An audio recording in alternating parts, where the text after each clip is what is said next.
এই সেই Chanchal super speciality হাসপাতাল, যেখানে মহকুমার লক্ষাধিক মানুষ এখান থেকেই চিকিৎসা পরিষেবা নেন। কিন্তু এই হাসপাতালের সামনে যা অবস্থা তা রীতিমতো ভয়াবহ।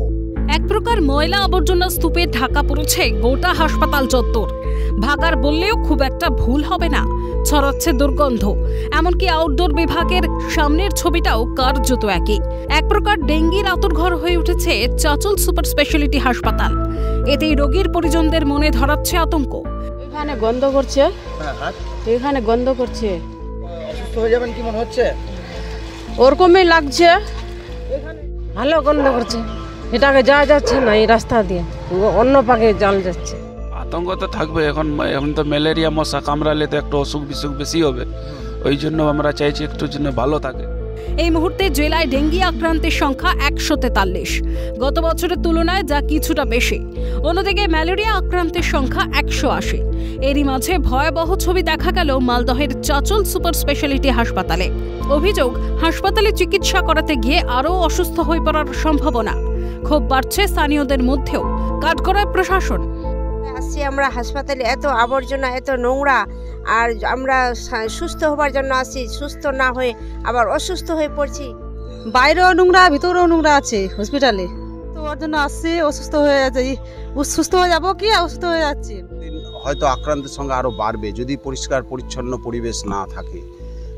তাহলে এইভাবে প্রশাসন বিষয়টাকে দৃষ্টিপাত করছে না, কর্ণপাত করছে না, কিছু অভিযোগ আনার পরেও সেটাকে দেখছে না ভালোভাবে। হাসপাতাল সূত্রে খবর, এর স্থায়ী সমাধানের জন্য বছরখানেক আগে জেলা পরিষদের পক্ষ থেকে জেনারেল ওয়েস্ট ম্যানেজমেন্ট প্রকল্পের সূচনা করা হয়। এর জন্য বরাদ্দ হয় 16 লক্ষ টাকা। সম্পূর্ণ হয়েছে টেন্ডার প্রক্রিয়াও। ঘটা করে শিলান্যাস হলেও আজও বাস্তবায়িত হয়নি। সবকিছু ঠিক থাকার পরও কেন এখনো পর্যন্ত শুরু হলো না সেই প্রকল্পের কাজ, তা নিয়ে ইতিমধ্যেই প্রশ্ন উঠতে শুরু করেছে। দ্রুত সমাধানের আশ্বাস হাসপাতাল সুপার সহ জেলা পরিষদের।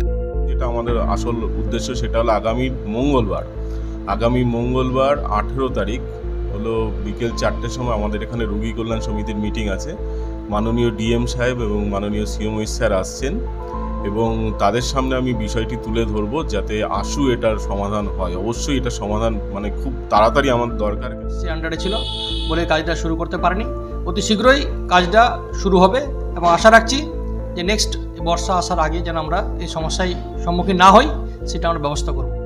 চাচল মহকুমার 6টি ব্লকের মানুষের একমাত্র ভরসা এই হাসপাতাল।